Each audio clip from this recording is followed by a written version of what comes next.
О, класс. Так, всем привет, да. Начинаем наш второй день марафона. Сейчас будем делать проверку связи. Вот. Надеюсь, меня слышно и видно. По крайней мере, так, я сейчас, наверное, яркость поярче сделаю, чтобы как-то это... Ага. Итак, мы ждем Веру сегодня. Вера Ветер нам расскажет про то, как ей удавалось достичь того, чего она достигла. Вот. И она сегодня с нами поделится техниками, как избавить себя от... Привет первым присоединившимся. Как избавить себя от страхов, найти в себе ресурсы для того, чтобы начать действовать и для того, чтобы начать писать. То есть как у нее это получилось, вчера, значит, если кто не успел посмотреть, можете посмотреть в записи уже.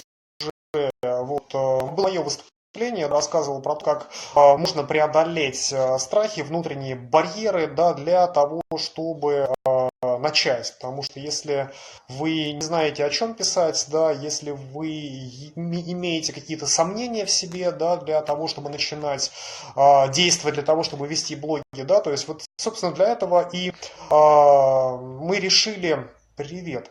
Мы решили как раз сделать этот самый марафон, куда пригласили наших продвинутых спикеров, куда пригласили наших блогеров для того, чтобы они как раз помогли преодолеть внутренние ресурсы. Это уже, знаете, это не вопрос, скорее, как там накрутить себе подписчиков. Это не вопрос, знаете, как картинки сделать. Это не вопрос, как раскрутить Инстаграм, скорее, как найти внутренние ресурсы для того, чтобы начать действовать. Итак, пока мы ждем Веру, я, знаете, хочу рассказать про техники, которые помогли мне, да.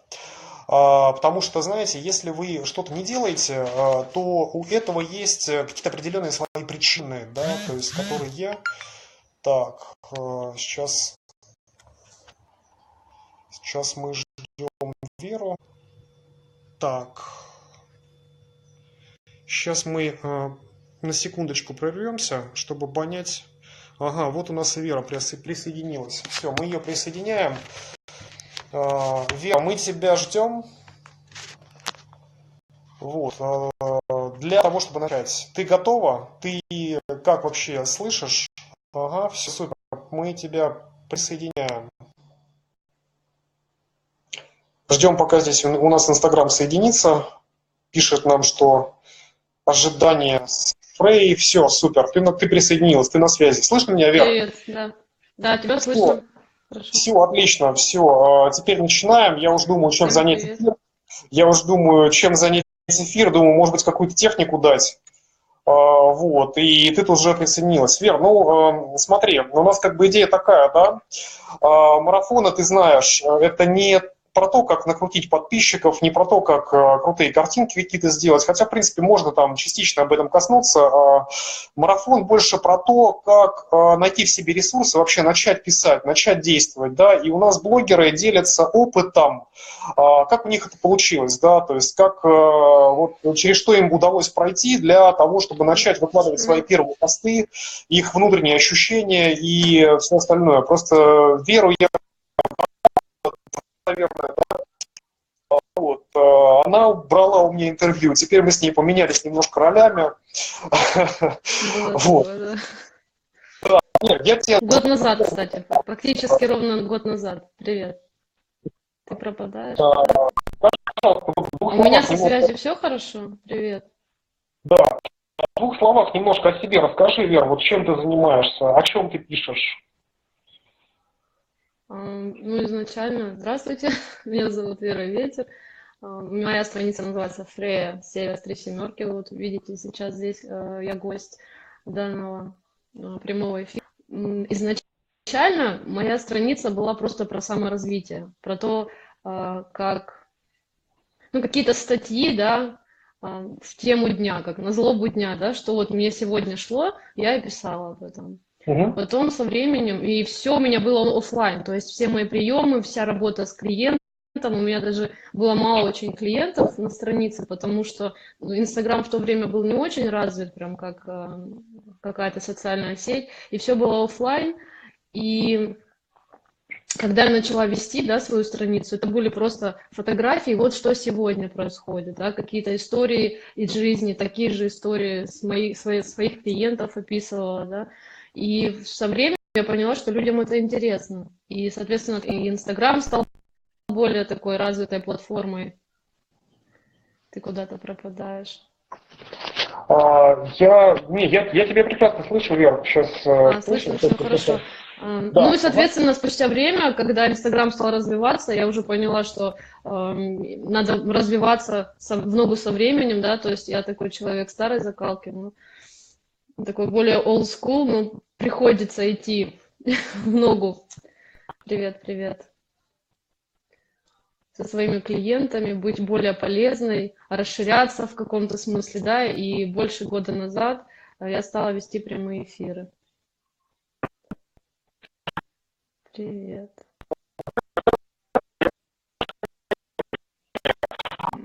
Привет. У меня, по-моему, что-то со связью, или у меня, или у Павла что-то со связью, потому что я плохо его слышу. У вас так же? Я тебя очень плохо слышу. Ну, то есть ты как будто вот, Я расплываюсь, да, вот сейчас. и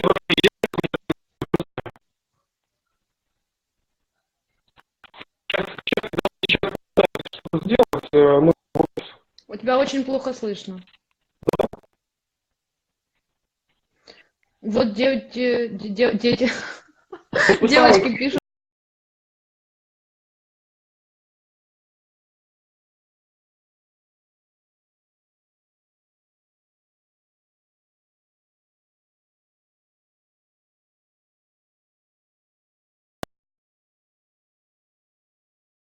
Коучер, бизнес-тренер и ведущий холотропного дыхания. Вот сейчас отлично. Да, сейчас Мне тут, замечательно. знаешь, по секрету Напишите, вам сказали, видно, слышно хорошо. да, мне по секрету сказали, что когда зарядка в телефоне, то эфир прерывается и плохо слышно становится. А. Теперь я понял, что есть маленький такой технический лайфхак, который вот тоже... Вер, скажи, пожалуйста, знаешь, я свои первые посты Я всегда помню. на зарядке. Я всегда на зарядке. То есть, когда я веду прямой эфир, у меня зарядка всегда вставлена. Все появился, отлично.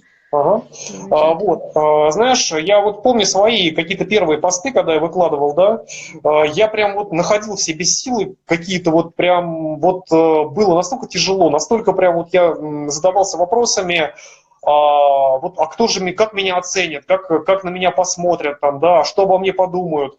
И первое, А что что я делал, это другие были скажут?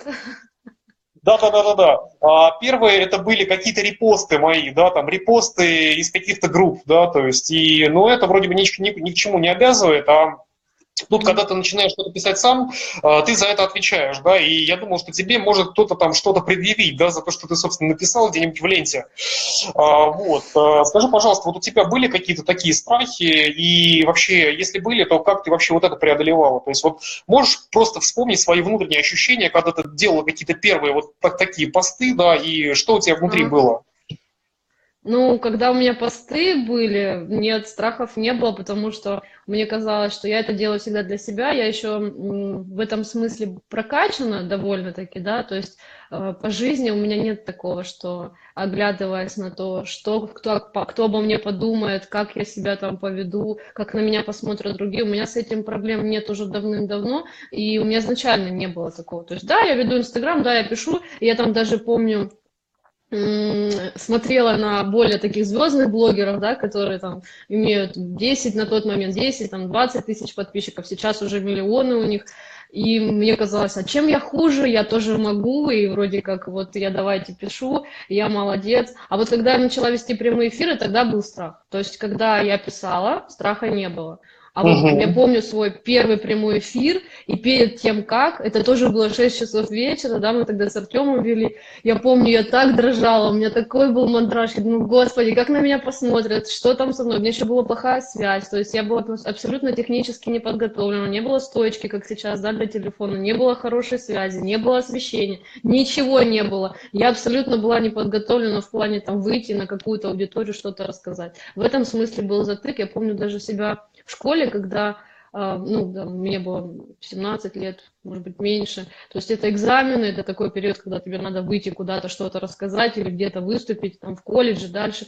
У меня просто была паническая атака, вот до такой степени, что до обморока доходила. Но потом я с этим проработала, а это очень легко делается на самом деле. То есть если тебе идет вот эта внутренняя неуверенность, внутренняя, что, а что обо мне подумают, а что скажут, ты выдыхаешь, глубокий вдох, медленный выдох и проговариваешь себе. Даже если я сейчас ошибусь, даже если на меня сейчас как-то не так посмотрят, людям это тоже нужно. И в этом тоже моя польза. То есть вот у человека есть там за экраном телефон, его сегодня бомбит, да, у него там, например, у девочек какие-то проблемы в семье, кто-то кому-то резко что-то ответил, еще. И ей прям нужно вот какую-то агрессию куда-то скинуть. Ну вот, да, в какой-то такой форме. И хорошо, если так.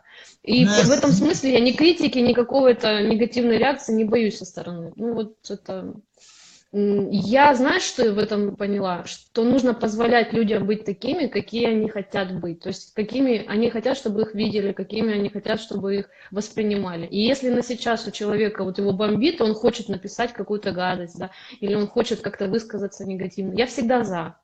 Кстати, Это Вера, лучше, расскажи, чем пожалуйста, потом... вот сейчас, да. Вот сейчас мы как раз вопрос затронули, да, вот у тебя же наверняка тоже были какие-то недоброжелатели, вот, которые писали тебе, ну так же, как и мне, да так же, как и любому блогеру, так или иначе, всем ты мил не будешь, ты не 100-баксовая купюра, чтобы Не нравиться всем, да? собираюсь быть милой никому, да, я Вот, такая, да, какая есть. да. И вот как раз вопрос в тему, да, вот именно в эту, как вот твоя реакция, да, то есть твои внутренние ощущения, когда тебе люди начинали писать гадости, что ты ощущала внутри себя, да, как ты потом переживала, либо ты не переживала с этим, да, дальше, ну, как бы, что ты думала, вот как ты это все переваривала, да, и твои действия, да, что ты писала, либо просто банила, либо писала, отвечала, как вот у тебя было это все?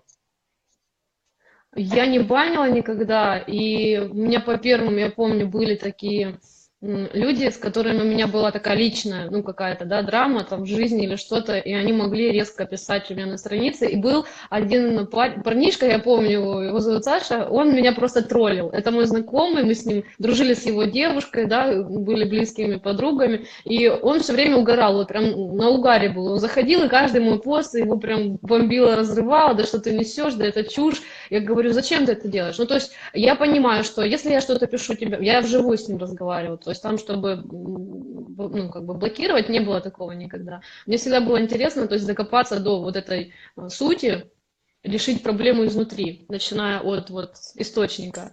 И я ему напрямую задавала вопрос, что тебя мотивирует, зачем ты это делаешь? Что тобой движет? И он говорит, да, меня просто бомбит, что ты вот у тебя противоположное мнение моему. Я говорю, грубо говоря, уже на подсознательном уровне я начинала его лечить. Ну, то есть прорабатывать, значит, говорю, у тебя какие-то внутренние комплексы, что ты, это про контроль, да, то есть все должны думать так, как думаю я. А если кто-то думает иначе, значит, все, его надо вот забомбить, забросать камнями. То есть я говорю, а ты можешь допустить одну мысль, такую маленькую мыслишку, что вполне естественным образом нас там очень много на Земле, да, и у каждого может быть своя точка зрения, основываясь на его опыте. Ну, в общем, таким образом, да, в течение там разговора мы с ним поговорили, и больше с тех пор не было никаких. Он такой, я понял сейчас, насколько ты глубоко в этом, я понял, что ты мудрый человек, то есть это не просто так вот, потому что это новое течение. Ну, он, в принципе, так бомбился от вот этих всех моментов, Инстаграма, телочки, там, как он говорил, был уточкой. И вот после этого разговора, это такой частный случай, да, на самом деле, но вот как таковых хейтеров у меня не было, и я, наверное, еще не настолько, ну, у меня большая аудитория, и, возможно, есть еще такой момент, что я сама к людям слишком, ну, искренне и с принятием отношусь, это первое, и я людям доверяю. Вот в этом смысле, наверное, мне это очень хорошо помогает, потому что когда ты идешь с доверием к миру, да, когда ты раскрываешься и говоришь, вот, да, вот я, если вы хотите что-то обо мне плохое сказать, подождите, я скажу о себе гораздо хуже и больше. И у людей пропадает интерес в этом. Ну, то есть, а Ну, зачем? Если я мгм. сама о себе могу рассказать гораздо хуже, гораздо глубже, да, объемнее, в красках, там, какие-то негативные моменты, я их Ну, вот принимаю у и, тебя, и с ними у тебя что-то просто начинаю высокая создавать. степень принятия, да, и поэтому ты уже прокачалась в этом вопросе, я прям ощущаю. И поэтому Ну вот да, ты как бы говоришь, да, то есть вот тебя, ну, тебя как-то это не очень беспокоит, не очень трогает, там, да, вот, просто, я могу на опыте девочек, я понимаю, да, вопросы, все-таки я-то это ага. понятно, но я могу ответить на вопросы на опыте своих учениц, на опыте людей, которые ко мне приходят. Это про доверие, как открыться, как вот реагировать, чтобы это не было очень болезненно. И у меня недавно состоялся разговор с одной девушкой, ее начальник очень сильно обидел, причем это было прилюдно. И, Мгм. ну, глубина вот этой обиды, конечно, это, ну, это тот же хейт, да, с одной стороны, только это в жизни, вот на бытовом уровне. В Инстаграме, в интернете это не так ярко и образно, как это вот, когда тебе в лицо, да, об этом говорят, это еще более болезненно Да. воспринимается. И единственное, что, ну, вот как можно, да, это через принятие, конечно, но это сложно. Это сложный Мгм. такой путь, и не все могут его пройти. И как я про себя говорю, просто таких людей нужно жалеть. Ну, это если вот на бытовом уровне, да, нужно осознать, что человек из здоровой, полноценной, наполненного, ну, то есть такого состояния, из полноценной личности не будет давать такой связи обратной. У людей, ну вот представьте здорового, полноценного, наполненного, прокачанного человека, личность, во всех Мгм. смыслах этого слова. Разве у него будет внутреннее какое-то желание и посыл прийти к кому-то на страницу и начинать там вот это вот все делать, что происходит сейчас в интернете? Ведь нет.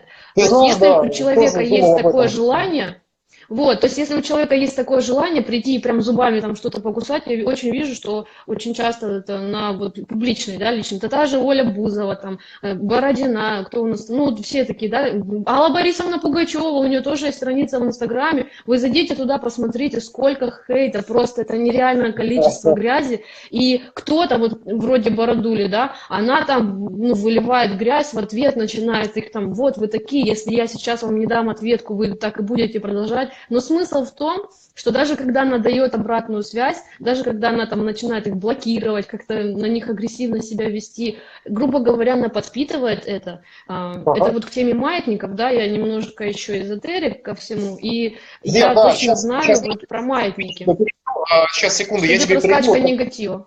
Да, к тему эзотерики, вот у меня к тебе, знаешь, такой вопрос, да, вот смотри, есть блогеры, которые пишут, ну, в принципе, более-менее для большинства людей о понятных вещах, там, о мотоциклах, я не знаю, да даже Да. психология та же самая, да, я не знаю, мода, но это как-то, знаешь, какие-то понятные вещи, да, и они как-то материально ощутимые, но когда идет вообще речь об эзотерике, то многие люди, вот именно вот эта вот тематика, она либо отталкивает совсем, либо привлекает хейтеров, да, то есть они считают это все шарлатанством, какой-то фигней, ну, особенно как ты сегодня с чего-то начала это самое, наш прямой эфир, ты говоришь, я такой олдскул, да, но есть еще более олдскульные олдскулы, например, мой Да, дядя, да. я занимаюсь холотропным дыханием, провожу сессии холотропного дыхания и персонально, и в группах. Ну, как можно Мгм. объяснить человеку, который 50 лет на заводе там проработал, да, что холотропное дыхание это вот классная штука, вот, это и, ну, этим можно же зарабатывать на жизнь, да, и вот Мгм. все. То есть для него это вообще, ну, непонятная вещь, то есть это что-то, вот ты устройся куда-то на нормальную работу и херней, грубо говоря, не занимайся. То есть я так предполагаю, что и среди твоего окружения тоже бытовало, ну, бытовало такое же мнение, да, и тебе тоже многие люди говорили, Вера, чем ты вообще занимаешься? Ты можешь там, ну, нормального мужика себе найти, детей родить, там, устроиться куда-нибудь связной, там, да, например, вот как вот вообще ты Есть вот такое. с этим жила, действовала, вот что у тебя было?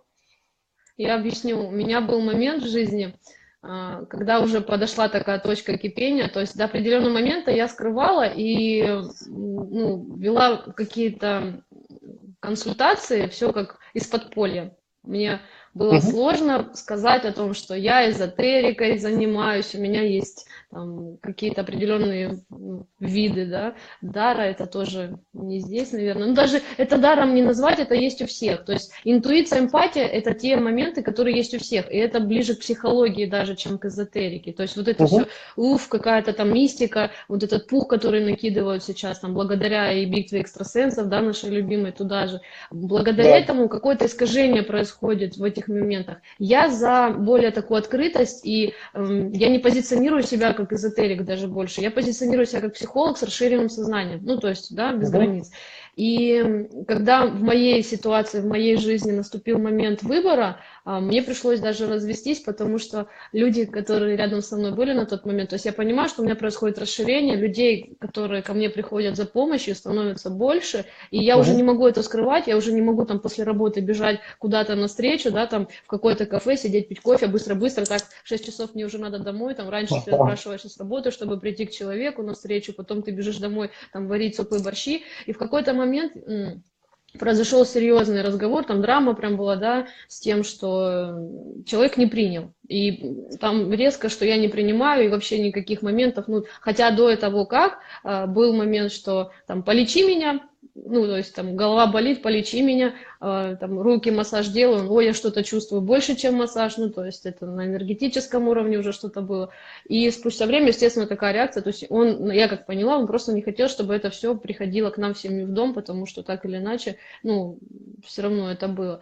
И в какой-то момент я поняла, что люди рядом, они не принимают. То есть, если это семья, то она должна принимать так же, как и я принимаю, да, других людей. А если там идет вот на уровне прям такого агрессивного состояния, что нет никакого, даже близко, чтобы даже разговоров об этом не было, чтобы я там ничего не видел. Я же сижу еще с телефона до 12 ночи, переписываюсь с клиентами, все это там после раскачки, а я представляю, после общения со мной у людей там вообще разрыв происходит в сознании. И нужно, безусловно, нельзя оставить, давай до завтра, до утра оставим это, а потом поговорим. Естественно, человек в будораженном состоянии, у него там инсайты один за другим, он хочет это обсудить, он хочет еще больше получить информации, какие-то моменты, да, увидеть. Естественно, я не могла оставить в таком состоянии, в раздрае, да, и близкие на тот момент не приняли. Я приняла решение, такое волевое решение, что с этого момента рядом со мной, в моей семье и в моем окружении будут люди, от которых я не хочу прятаться. Я не хочу скрывать о том, что я делаю. Я не хочу там где-то из-под подушки писать клиентам, что сейчас там та-та-та, у меня тут 3 секунды, сейчас я решу вопрос, потом вернусь к нашему разговору. И я хочу быть открытым в этом. Я хочу нести то, что я есть, да, чем я себя позиционирую, то есть человеком, который несет помощь, несет поддержку, таким же, как я была когда-то, и это тоже все неспроста началось.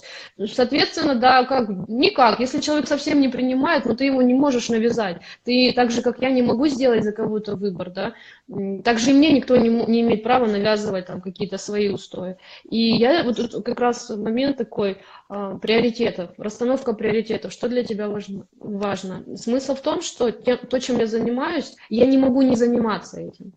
То есть был момент, когда от этого отказывалась, уходила в тень на 2 года, я прям попросила высшей силы, там, не знаю, кого я просила, я же их не видела, поэтому точно не могу сказать, но где-то там в пространстве я просто попросила, говорю, я не хочу видеть, чувствовать, я не хочу знать ничего, не хочу там участвовать в этом процессе, пожалуйста, мне там было лет 20, наверное. И на 2 года, вот представьте, вы видите, кстати, вы Вера, чувствуете, сколько вообще ты ощущаете, уже этим осязаете. занимаешься? Сколько ты вообще этим занимаешься уже? Скажи, пожалуйста, зрителям интересно было бы. Прям конкретно с людьми я занимаюсь последние, наверное, лет 5, Последние прям лет 5, да? плотно. Ага. А Я... вообще в целом темой вот этой, то есть все равно так или иначе у меня были люди, да, там не в таком количестве, не в таком объеме, уже, наверное, лет 15 как, Мгм. то есть с 17 лет. Классно, круто. Знаешь, я просто помню один такой момент, когда я в тему я тебе задал вопрос, и почему спросил, потому что я помню тоже такой момент, когда я работал там, в офисе, вот мы с коллегой едем, значит, как-то вместе с моей, и она смотри, что я читаю. Я читал тогда книжку по НЛП, вот. И, значит, там тоже такая эзотерическая, ну, как бы не то чтобы эзотерическая, я скорее, ну, НЛП частично, может быть, отчасти отношу к эзотерике, но она вроде бы такая нормальная девушка, да, далекая от всех вот каких-то эзотерических, психологических, продвинутых вот этих вот вещей, и она смотрит, что я читаю, она прочитала буквально там, значит, полстранички вместе со мной просто, потом посмотрела на меня и сказала: нормальные люди такие книги не читают. Вот. Я просто понял, что, ну да, то есть как-то осталось только просто мне кивнуть головой в этот момент и вот и держать подальше, думаю, свои интересы, да, от общества. И я пришел к выводу, что не нужно человеку скорее навязывать вообще вот то, что, да, то, что вообще ему не нужно. Если он тебя сам об этом не спрашивает, не нужно ему вот подсаживаться, что называется, на уши, да, да, и рассказывать таким навязчивым каким-то гуру быть, потому что я вот знаю некоторых людей, но они так делают, да, то есть вот... Я скажу, вот я тоже сталкиваюсь с такими людьми, я тебя перебью, конечно, но когда сталкиваюсь с такими людьми, когда кто-то узнает, типа: о, я была у тебя на странице в Инстаграме, ты там эзотерика, о, я тоже там, и начинается вот это, причем абсолютно в состоянии таком, ну, не то, что я не принимаю, да, это, ну, эту точку зрения, все, просто... Зачастую люди где-то там, вот как говорят, слышу звон, не знаю, где он, да, где-то что-то услышали, глубоко не копнули, побежали вот так по верхам, побежали, где-то что-то нахватались, и все, я молодец, я вот сейчас в теме эзотерики, да. Но я могу сказать точно, почему вообще сейчас эта тема немножко извращена. Смысл в том, что у нас эзотерики вокруг, и наши лидеры, которые там, сильные мира сего, они тоже напрямую связаны с эзотерикой.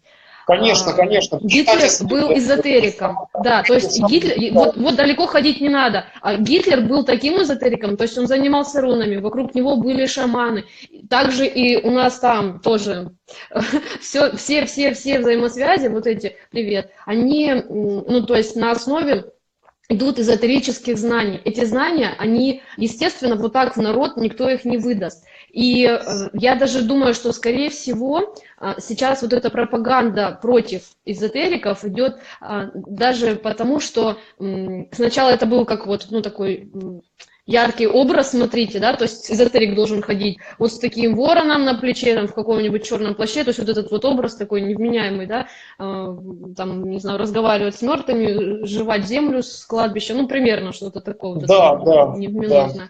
И, естественно, этим людям как будто бы закрывают глаза, чтобы, ну, от совсем другого образа. То есть мне, например, абсолютно не нужно там какие-то атрибуты, чтобы увидеть что-то. Это все естественно. И вообще в целом в природе абсолютно естественно. Просто почему, я объясню. Люди же все могут это. То есть вот именно если брать и как эзотерику, да, как науку, даже как науку, потому что это наука. Когда управление энергиями, я еще энерготерапевт, я точно знаю. То есть если мне кто-то скажет, что этого не существует, попробуйте мне доказать, потому что я это видела, я знаю, я чувствую.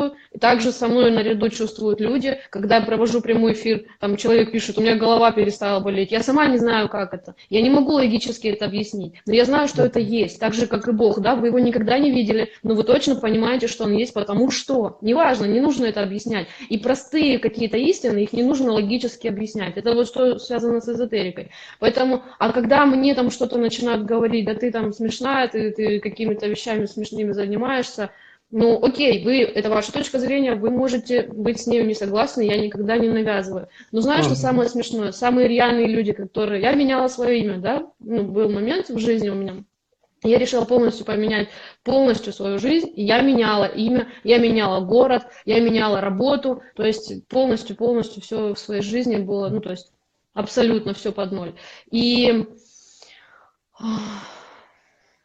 есть такой момент, когда люди смеются над этим, то есть они, да, то есть, ну, что значит поменять имя, я вообще не понимаю, не представляю, как это, но самое интересное, что именно те, кто смеялись громче всех, со временем поменяли имя, потом сменили работу, Да, Такой бывает. развелись. То есть, когда я разводилась и уходила от первого мужа, я была с маленьким ребенком на руках, без образования, без каких-либо вообще, без ничего. У меня не было абсолютно помощи. Ну, девочки знают, там, кто не знает, у меня не было родителей, у меня нет таких родственников богатых, да, там, которые меня могут. И я на все, абсолютно все проходила сама. И самое Мгм. интересное, что люди, которые максимально смеются над тем, что я сейчас делаю, да, сначала, казалось бы, ну, они просто заходят в Инстаграм, дай свой Инстаграм, я уже автоматом даю, то есть, ну, смотрите, примите, нет, значит, это ваша проблема, я здесь абсолютно ничего, никакой точки зрения навязывать точно не буду, и мозг никому не промываю за Да. пределами, да, там, Инстаграма.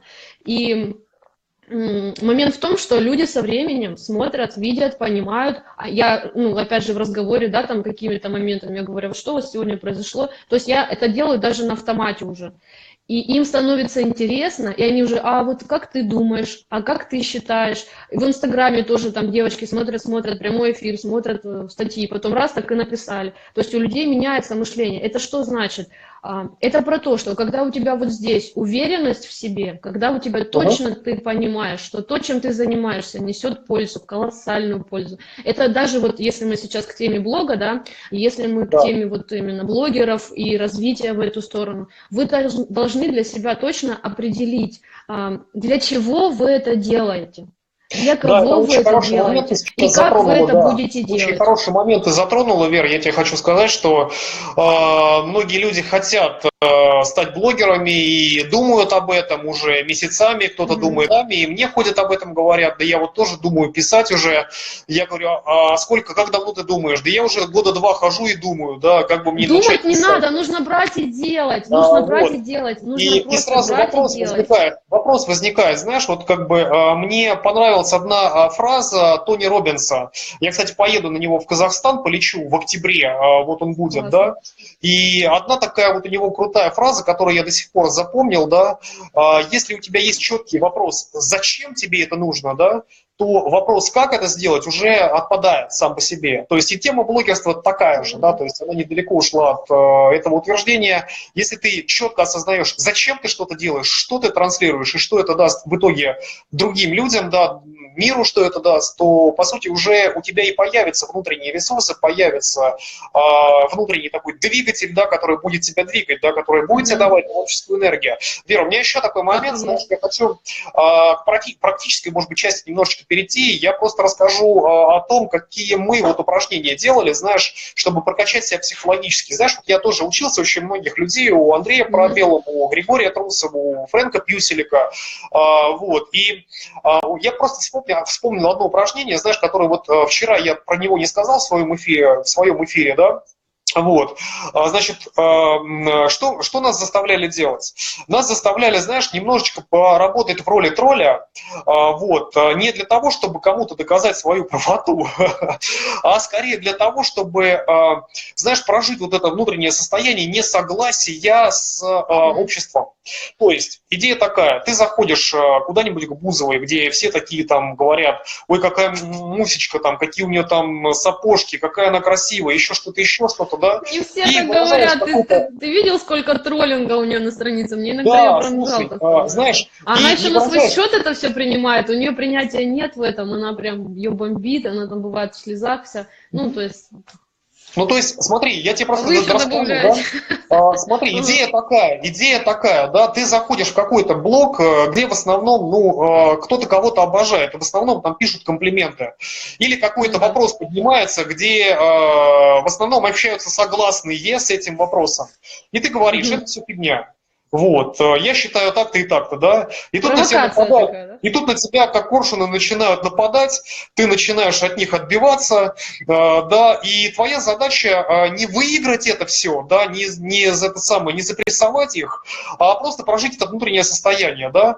Раз ты проживешь это внутреннее состояние, два раза ты проживешь это внутреннее состояние, на третий раз тебе уже будет, ну, пофигу, да, на четвертый раз тебе будет уже вообще пофигу, да, и Мгм. потом уже все, это уйдет. и страх какого-то общественного мнения, он потихонечку проходит. Но это, знаешь, скорее, вот, в общем-то, из области психологии, да, то есть как себя Да. очистить от этих маразмов, да, общественных и шаблонов, и блоков именно через действие. Вот, ты можешь что-то от себя посоветовать, да, как вот им преодолеть вот эти внутренние барьеры, вот тех, кто нас слушает, и начать действовать, вот какое-то вот упражнение, которое помогло бы им начать писать и меньше париться о том, что о них вообще могут подумать другие. Есть упражнение такое. Для начала нужно завести дневник. То есть я всегда девочкам, кто приходит ко мне, я веду курсы, у меня, ну, вы, может быть, видели в видео, да, презентации. То есть у меня сейчас есть школа личностного развития, называется Квизаль. У нас завтра будет уже первое занятие. Да, мы тоже молодые, мы молодой бренд, мы молодая такая структура, да, еще. Но до того, как у меня было, конечно, большое количество людей, которые были на маленьких курсах, и каждый раз, когда приходит человек вот с темой неуверенности в себе и а что делать, как начать, девочки зачастую даже не знают, а чего они хотят. То есть, представляешь, не то, что там я хочу писать начать, они даже не знают, а чего вообще я чего хочу, как, для чего я живу, зачем, смысл. Да, Бывают и с таким приходят, представляешь? И да, чтобы есть такое. начать, чтобы внутри себя, да, немножечко, ну, раскрытие какое-то, да, пошло, нужно начать писать. То есть у меня Мгм. всегда, и я девочкам это всегда говорю, есть два волшебных таких ну, инструмента, да, и они действительно волшебные. Кстати, вот про то, что эзотерика, не эзотерика. Эзотерика без психологии рядом не стояла. Но и психология без эзотерики не в полном объеме, потому что если мы берем чистую психологию, она ограничена, да, потому что нам так сказали на занятиях, вот у нас была там преподаватель, которая говорила вот так и по-другому быть не может. Эзотерика, она немножечко расширяет в этом смысле, да, потому что есть подсознание, есть там энергии, тра-та-та, и оно привязочки, вот эти все, опять же, если мы говорим про установки, да, но это уже глубоко лежим, но смысл понятен. И вот я про вот эти два инструмента, которые работают всегда, и они всем доступны. Это ежедневник и ручка. То есть, ну, Мгм. ежедневник это может быть любая тетрадка, понятно, это у меня там кожаная, я вообще больная по теме канцелярии. Это может быть какая угодно тетрадь, но она должна вам нравиться. И что нужно делать? Есть такое классное методика, она действительно помогает вам избавиться от лишнего в голове, очистить сознание и начать хотя бы что-то делать. Называется утренние страницы. Как вы это делаете? Каждое утро, когда вы просыпаетесь, это делать нужно не вечером, как дневник, да, личный дневничок, здравствуй, я там сегодня плакала, потому что меня злой дядя обидел. Нет, это утром вы встаете, берете ручку, там умыли, зубки почистили, сидите, пьете кофе. Вставайте раньше за 15 минут, потому что начнется, а у меня времени нет, у меня двое детей, там муж, там тра-та-та. Нет, это не отговорка, это абсолютно, то есть если ты начинаешь вот эти отговорки искать, это значит, что ты просто не хочешь. Если ты Мгм. захочешь, ты время Согласен, найдешь. да. 15 минут, да, то есть вот эти 15 минут, они, ну, проверены. Я тоже была матерью-одиночкой, мне тоже надо было ходить на работу к 7 утра, между прочим. И все это у меня как бы происходит таким образом. У меня еще есть время и на тренировке, у меня есть время еще и эфиры проводить, да, и сейчас у меня и школа, и все остальное. То есть, ну, то есть уже с основной работы я ушла, но смысл-то понятен. Так вот, что это такое? Это инструмент, который помогает вам выплеснуть все вот здесь, больное сюда. Вы, грубо говоря, освобождаете свое сознание, не надо там в подсознание на сейчас лезть, да? Первое, с чего надо начать. И что вы туда пишете? Вы пишете абсолютно фигню, которая идет у вас в голове на сейчас. То есть, если вы не видите ничего вокруг, и вы не понимаете, о чем вам писать, а писать надо, потому что таймер идет, время идет, и надо писать, потому что у вас каждый день задача вот это 15 минут вы быстренько выписываете. Вы начинаете писать хотя бы то, что вы видите. Я сижу, вижу чайник. Это до бреда, конечно, доходит. Но таким образом вы разговариваетесь. То есть вы как-то себя начинаете проявлять хотя бы в чем-то. Да, это будет смешно. Но поверьте, об этом никто не узнает. Это читать явно никто не будет. Вы, ну, если вы не будете ходить по улице и не говорить, смотрите, я сегодня дебил такой написал там Вера, кучу обязательно непонятного скажи, дерьма. пожалуйста, обязательно нужно в тетрадке писать или можно в ноутбуке, там, в телефоне? Нет, это обязательно в тетрадке. Объясню. У нас есть левое и правое полушарие. То есть вы знаете, когда вы правой рукой что-то пишете, что у нас включается? У нас включается левое полушарие. То есть ваше сознание начинает немножечко расширяться. Когда у вас расширяется сознание, у вас включается творчество, у вас включается идейность, у вас включается какой-то внутренний ваш писатель, то есть это тот, кто поможет вам в будущем спокойно писать статьи, которые вы там, свое мнение о чем-либо, вплоть до того, что вы на ночь глядя посмотрели фильм, да, и утром вы встаете, и я вчера смотрел фильм, вот у меня такой-то, такой-то, то есть вы можете это писать своими словами там сначала в тетради, потом вы, когда понимаете, что вам тетради уже как-то и маловато, и, в общем-то, сознание уже довольно ясное, вы уже смотрите на свою писанину, вот ту, что это уже не привет, что это уже и не на писанину похоже, а на такие красивые тексты, да, которые, в принципе, довольно вас устраивают, тогда вы можете начинать уже писать в Инстаграме. Вы можете в параллель там что-то писать. В Инстаграме нет такого, что вы должны большой-большой текст написать. Там же буквально несколько строчек, буквально там несколько предложений. То есть, что нужно сделать? Первое, что нужно, это избавить, вы не построите красивый дом на болоте. А болото – это наше сознание, которое загажено всякими мнениями со стороны. Мама меня ругала, папа меня ругал, со стороны там учительница говорила, что у меня корявый почерк. Там не надо писать. Тем более надо писать, прям берете ручку и пишите. А я писать не люблю, это твоя проблема, детка. Если ты не любишь писать, это твоя проблема. Есть задача, ты должна ее выполнить. Все, без вариантов. А я левша, хорошо, бери и пиши левой рукой, какая разница. То есть у тебя уже творчество должно быть априори, потому что, вот оно такое, понимаете? То есть это смысл в том, что вы включаете вот это творчество, вы зажигаете себя, вы даете себе возможность расчистить свой разум, свое сознание, чтобы, не выплеснуть это в открытую форму и потом думать, господи, что я написал, надо быстренько удалить. Вы сначала выплескиваете туда, потом вы настраиваетесь на текущий день. То есть у меня в этот день будет все хорошо, я такой замечательный, вокруг меня добрые и нежные люди. Этот день самый лучший в моей жизни. То есть какие-то там позитивные аффирмации. Это то, что я делаю на своей странице, между прочим, тоже. Это то, чем я занимаюсь, в принципе. И потом вы увидите, что вам хочется что-то делать. То есть в вас что-то включается, вам уже хочется с чем-то поделиться. То есть я вижу какую-то красоту, мне хочется ею поделиться. Я беру и пишу, я делюсь этим. Я иду по улице, я вижу что-то, я обязательно засниму, выложу в Инстаграм. Я не инстачика, чтобы вы понимали. Бывает так, что надо мной смеются. У меня есть сын 12-летний, который просто мастер троллинга. И, наверное, это как мой такой хороший тренажер, да, для силы воли, не реагировать. Вот как реагировать? Никак. Потому что я точно знаю, что если я начну реагировать и говорить, прекрати, что ты делаешь, я же твоя мать, ты там тра-та-та, там начну объяснять, для чего я это делаю, абсолютно ему все равно. Ему главное вот выпустить вот это, поржать и пойти дальше. Вот как реагировать на троллинг. Легко. Как начать? По сути, очень легко. Ты знаешь, вот у некоторых людей бытует мнение, я вот консультирую как раз предпринимателей на тему достижения целей, и я как раз сейчас затрагиваю вопрос о личном бренде, да, чем бы ты ни занимался, да, хоть обувь продаешь, продуктовый магазин какой-то для веганов держишь, да, тема личного бренда, она очень круто продает, потому что когда люди заходят на страничку в Инстаграм, они видят лицо, они видят личность, да, люди сейчас не хотят видеть просто какой-то логотип, да, мертвый, да, то есть они хотят видеть, что за люди стоят за этими логотипами. Это как Стив Джобс, как Тинькофф, да, вот они как раз идут этим путем. И ты знаешь, на самом деле, вот как бы я вот сейчас как раз подаю идею, вот надо этим заниматься, да, надо это двигать в массы, в предпринимательство этого бренда.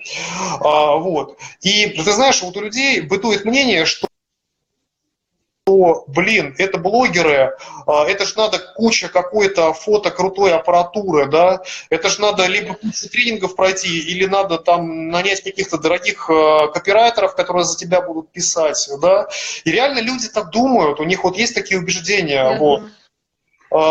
как бы твои советы, вот как ты делаешь? Я сейчас расскажу, как я это делаю, и это очень здорово, что ты об этом заговорил, и очень классный вопрос. Как вообще начать что-то делать, потому что знаете, что такое страх? Вот этот страх, откуда этот страх вообще возникает? Там, взять и написать, выйти в прямой эфир или записать тоже сторис. Откуда страх? От незнания. Страх рождается, когда у тебя нет информации. Уверенность Это когда ты уверен и четко знаешь, что, для чего, зачем и как, а это информация. То есть это опять же психология, да? Вот вы видите, да, вроде эзотерик, сижу такая вся из себя фея, но смысл-то в том, что все-таки психология, да, такая красная нить, красная линия вообще во всей работе и сфере. Так вот, смысл в том, что изначально, когда ты не знаешь, с чего начать, нужно посмотреть, кто уже прошел этот путь. Нужно посмотреть, кто из успешных, да, как у него это получилось. Но смысл в том, что Инстаграм такая сфера, что каждый день что-то новое меняется. Как я это делаю? Если мне, например, я про личный бренд сейчас тоже, я понимаю, что у меня школа, я понимаю, что у меня ответственность, опять же, да, эта ответственность уже не только на, ну, там, мои ученицы, да, которые были, то есть сегодня я поговорила, все, провела консультацию, до свидания. Или у меня сейчас группа, я группу провела, все, забыли. Сейчас это школа, а школа это длительный проект, это такой масштабный проект, и даже есть такая, ну, замахнулись, да, сделали. Сейчас у меня спикеры уже появляются, то есть девочки, которые тоже напрямую, да, как моя ответственность уже и в эту сторону распространяется. Ответственность это что? Я должна быть как лицом, да, на которого смотрят, равняются. Это про лидерство, да. А лидерство это и бренд, это и обучение, это информация, то есть это расширение во всех сферах себя. Мне было одно время очень неловко и страшно вообще заговорить о том, что какой бренд, вообще о чем, я просто обычная девочка Вера, там из какой-то станички, там когда-то очень давно, ну то есть абсолютно даже не про то, там, которая голодала, у кого не было родителей, то есть вот эти все моменты, они были, естественно, безусловно. И потом в какой-то момент я понимаю, а почему бы нет? А если я буду откладывать эту школу, то я и в 40 лет ее не создам, и в 60 лет я ее не создам. А мне уже очень хочется, я хочу уже лет 10 ее как. Но Ну, да. всему свое время, как говорят, да, то есть по Я тоже логике вещей нужно было, да, в нужно было своем... наработать определенный опыт. Так вот, что я делаю? Я про личный бренд, да, про то, как искать информацию. У нас есть окей, Google, у нас есть YouTube, у нас есть тот же Instagram, у нас есть блогеры, которые уже на данный момент чем-то владеют. У нас есть куча информации в интернете. То есть, как у меня это происходит? Что? Правильно, любимая тетрадь, YouTube, открываешь личный бренд, продвижение психолога в Инстаграме, что, о чем писать, как писать, кому писать, как ставить цели, как писать вот эту сетку, да, ну, постов. Это Да. тоже очень важно. То есть вот эти все моменты я узнала не из дорогущих супер каких-то там тренингов, не из дорогущих супер каких-то марафонов. Я узнала их абсолютно бесплатно, владея только телефоном и интернетом. Понимаете, которые есть буквально у всех. Если вы сейчас видите этот эфир, значит, у вас Ну, то есть есть это, знаешь, этот ресурс. подтверждение того, что для тех, кто ищет причины, он найдет причины. Кто ищет возможности, Да, найдет возможности. безусловно. Но нужно Угу. подходить, естественно, грамотно и правильно. И понятное дело, что если вы прицепитесь к какой-то идее и ничего в нее не внеся своего свежего и нового, как вот, да, писать посты с тем, чтобы полностью копировать и вставлять. Я так тоже делала, это было как экспериментом. Людям не заходит. Людям, опять же, интересно тебя лично читать. Они здесь, потому что они на тебя подписаны. Кстати, ты И знаешь, просто да, копировать там что-то. согласен с тобой целиком и полностью, потому что у меня было такое, да, тоже. Я думаю, ну сейчас вот стырю я текст у кого-то, ставлю к себе в пост, и вроде бы что-то уже и Не написано, да? работает это. Они также подписаны на эти паблики, они также видят эти тексты, и мне интересно 2 раза читать одно и то же. Им интересно прочитать 2-3 слова от тебя лично, чем зайти Да, куда-то, ну, да, потом да. просмотреть твой дублированный текст, они думают, ну, блин, камон, это как-то уже не то. То есть для того, чтобы... Что такое личный бренд? Да, безусловно, нового вы ничего не придумаете, абсолютно. Уже в этом мире придумано абсолютно все, что возможно было, так же, как и в моде, в брендинге, в развитии, в каких-то моментах, да. Но когда вы это пропускаете через себя, вот как, например, эти курсы, да, которые я создавала, когда эта же информация, она практически везде, в открытом доступе, пожалуйста, но ту информацию и то, как я ее даю, и ту информацию, которая есть из моего личного опыта, как это работает у меня и у моих девочек, у моих учениц, знаю только я. И именно таким образом донести могу только я. И, соответственно, есть такие моменты, когда люди читают, видят, смотрят, там, изучают что-то, не заходит. Они приходят ко мне на прямой эфир и точно, Точно, то есть срабатывает что-то. Это что значит? Что я говорю таким доступным языком, говорю так и доношу именно туда, куда нужно. И посмотрев, Мгм. там, пройдя там тот же курс или посмотрев меня там же в прямом эфире, неважно, пожалуйста, это бесплатный такой, да, продукт, который вот, заходи, смотри, изучай. Буквально вот посмотрев, люди так, о, точно, про уборку, пожалуйста, у меня есть канал на ютубе. Кому интересно, на моей странице есть ссылка. И вот смысл в том, что вроде все знают, как убирать, да, но все знают, что убирать нужно. Это Да. про детокс жизни, это про один из моих курсов, да, который самый любимый мой, наверное, ребенок из всех. Так вот, смысл в том, что все знают, что нужно убирать там раз в неделю точно. Но абсолютно, как выяснилось, никто не знает, как наводить порядок таким образом, чтобы этот порядок, внимание, работал на тебя. Как Мгм. уделять внимание 5 минут в день своему окружению? У меня двухкомнатная квартира. Представьте, сколько нужно убирать, если я буду убирать раз в неделю. Я это делаю таким образом, что вот буквально перед эфиром я за 3 минуты все убрала. У меня везде все чисто, у меня везде все аккуратно, все по полкам. Это про что? Это про волшебство, да, с одной стороны. Вроде с другой стороны, это про энергию, потому что как только я приняла решение расстаться с абсолютно всем лишним в моей жизни, это и про вещи, и про все остальное. Да. Вот про вещи, и когда ты все выбрасываешь, когда ты все в остатке систематизируешь, и у тебя в голове вот этот ясный образ, Мгм. идеальный, да, образ тебя, и ты все подстраиваешь под этот образ. Это и про брендинг тоже. То есть Мгм. большой человек, он начинается с малого, знаете, про Черчилля, то есть про того же, ну, блин, про всех, не буду я уже всех Много, да, перечислять. кстати, много Смысл-то в том, многих что гениальных личностей, да, есть. И, знаешь, вот те курсы, которые я проходил, да, для прокачки себя, как ты говорила изначально, то есть вообще рекомендовали изучать биографии людей, которые уже сильных, действительно чего-то да. достигли, да, потому что есть какая-то там метафизика, которая передается тебе. То есть ты понимаешь, что человек вроде бы как бы с детства был таким же, как и ты, да, то есть у него не было каких-то суперспособностей, чего-то еще, да, Мгм.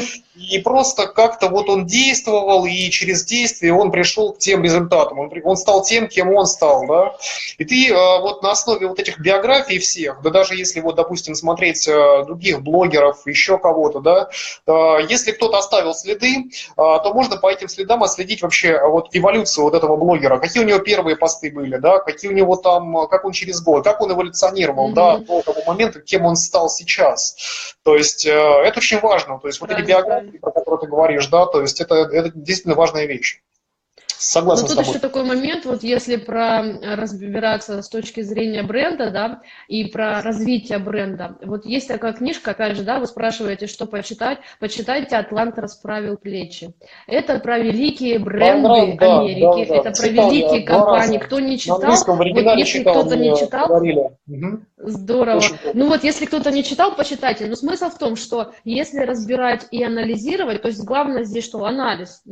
Это про то, что вложить что-то свое, проанализировав, да, как это работает у меня. То есть чтобы создать именно свой продукт. Так вот, смысл в том, что то, что там описано, уже сейчас не актуально. То есть развитие вот этих компаний на тогда уже не актуально сейчас. Но там опять же красной линией идет, что нужно везде быть порядочным изначально, да, да, это точно, это вам не Карл Маркс. Так вот, смысл в том, что везде нужно быть порядок, да, везде должна быть какая-то система, это везде понятно и так. И смысл в том, что мы вроде об этом знаем, но мы не применяем это в жизнь. То есть, когда та же хозяйка, да, опять же, как это в быту, очень красиво Вера сказала, как это в быту применяется? Легко. Когда вы выдвигаете элементарно ящик на автомате, вы даже можете не замечать этого. Вы автоматом открываете ящик, у вас там вилки, ножи, ложки, все перемешано. Вы тратите время для того, чтобы найти определенную видоложку. Вот у меня есть ложка с длинной ручкой, которую я, ну, кофе набираю, да, я не люблю пачкать руки, и у меня вот эта ложка, которая, ну, в емкость с кофе очень хорошо пропадает. Так вот, смысл в Ага. том, что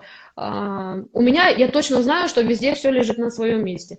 Это не про контроль, что я тотально контролирую. Я, наоборот, не люблю ничего контролировать. Я, хорошо, напишу. Я, наоборот, ленивый человек, я не люблю все контролировать, я люблю, чтобы мой мозг был максимально расслаблен, потому что и так очень много всяких процессов, мыслей и всего остального происходит. И вот смысл в том, что я люблю взять, не задумываясь. И сколько времени экономится, сил, энергии, нервов, да? Когда у вас все находится в беспорядке и в хаосе, точно так же у вас в жизни полный беспорядок и хаос. Вы будете дерганы, вы будете нервны, вам кажется, что все не так. Ваша энергия утекает вот опять же туда.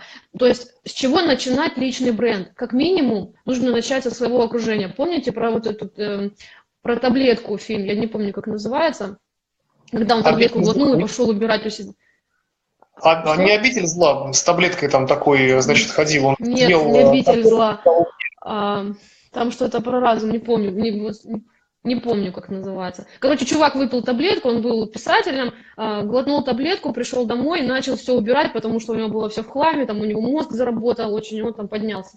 Напишу фильм у себя на странице, если вы хотите. Фильм действительно классный, и без таблетки это можно, вот в чем смысл. То есть, если кто знает, кстати, напишите сейчас в комментариях. Вы уже точно поняли, о чем я говорю.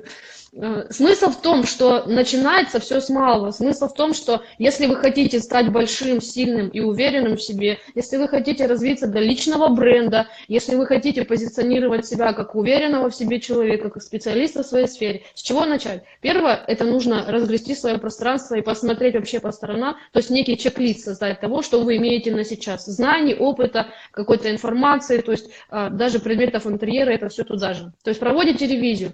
И следом вы пишете, что бы вы хотели видеть в своей жизни на сейчас. Это тоже, да, такое маленькое, ну, как маленький урок, да, как практика. Следом вы пишете то, что вы хотели бы видеть. И потом, ой, область тьмы, да. Область тьмы, вот, да. Женя знает, спасибо. Да. Вообще Женя, обалденный привет. фильм, мне очень нравится, я постоянно пересматриваю его. Так вот, смысл в том, что когда вы начинаете, да, вот с чего-то и идете куда-то, вы посмотрите изначально, чем вы владеете на сейчас, каким вы хотите быть и что вам для этого нужно. Все. По факту, привет, по факту больше ничего не нужно делать. Вы по факту уже создали вот этот какой-то некий бизнес-план, да, действий. Он у вас сам автоматом даже родится, привет. Он у вас родится автоматом, когда вы будете видеть цель. Это знаете, как говорят, если у тебя нет цели, не удивляйся, что ты придешь не туда. Когда ты очнешься и поймешь, что ты где-то не там, а у тебя цель была, а ты знал, к чему ты идешь, а ты знал, что ты хочешь. Если вы начинаете вести блог просто для того, чтобы его вести, и вы внутренне согласны с этим, просто я делюсь своими мыслями, просто вот у меня есть мальчик, ну, то есть я подписана на молодого парня в Краснодаре, он пишет стихи, у него там кофе, стишки, он гуляет по Краснодару, но у него 10 тысяч подписчиков, и он абсолютно, то есть, ну, в таком лайтовом, у него нет смысла заработать, да, или продвинуть свой продукт, или вот смотрите, у меня там мои стихи, я продвигаю их, нет, там, как я, да, за идею борец, весь такой молодец. Ну, смысл-то понятен. Он просто делится своими эмоциями. У меня, в принципе, блог очень молодой. То есть, по факту, я его веду там, ну, чуть-чуть больше года. А у него уже более такой постарше. И смысл-то в том, что у него нет цели что-то сделать. У него цель вот так делиться своими эмоциями. И он ее реализует. Когда у человека нет вообще непонятно какого. Я просто что-то делаю, и я начинаю нервничать, я удаляю, добавляю, опять удаляю, опять пишу, опять что-то вот эти вот все движения, это все происходит от того, что нет цели. Непонятно зачем, непонятно кому я пишу, непонятно для чего я это делаю и какую цель в принципе я преследую тем, что я пишу. И, естественно, вот этот раздрайв в сознании, раздрайв в тебе, и о каком там бренде может идти речь, если ты не знаешь вообще, кто ты, что ты, про как. Ну, то есть... Знаешь, да, это действительно очень важно, потому что даже уже прокачанные блогеры и бизнесмены попадают в эту ловушку, да. То есть Да. мы сейчас с тобой говорим о фундаментальных вещах, вот, но многие уже думают, что они такие умные, что они уже даже и забывают про цели, да, с чего все начиналось и для кого, для чего вообще все это Многие делается. уходят вот в эту коммерцию, продавать, продвигать, реклама, но ведь это не должно быть самоцелью. Осталось буквально пару-тройку минут. Вот расскажи про свой подарок, да, вот, и, может быть, у тебя напутствие какое-то будет для слушающих. Вот, было бы интересно тебя послушать. Про свой подарок, помнишь, у нас там есть такой раздел «Подарочки». Да, мой подарок на сегодня Это наша расстановка в моей группе расстановок с Круто. девочками. То есть, если вы готовы, если вы хотите, вы можете прийти к нам. Мы прокачаем вас по вашей актуальной теме и прокачаем так, как никто и никогда. Это я точно знаю, потому что я лучшая в этом, и тут даже никаких сомнений быть не может. Я в этом уверена 100%. То есть, то, как я это преподношу, не преподносит никто, нигде и никогда. А И по поводу напутствие. напутствия, ставьте цели, пожалуйста. Просто начните что-то делать, исходя из того, что вы хотите видеть в результате. И у вас все получится. Мгм. Круто, круто. Па-ба-барабам. Если вы Та-дам. еще не подписаны на мою страницу, подписывайтесь. Да, друзья, Переходите по подписывайтесь ссылке у вообще меня в на шапке всех. профиля на YouTube канал. Женя присоединился, Чайковский, подписывайтесь на него, вот, он будет у нас чуть позже вещать, вот, и будет вам счастье, прокачаетесь вместе с нами и будете писать уже на автомате, да, без страхов, сомнений, всех остальных блоков тараканов. Друзья, всем Ну, пока-пока. ребята крутые, действительно крутые, все участники прям. Верочка у нас в Вау. прямом эфире, был ведущий Агупов Павел, следите за нашими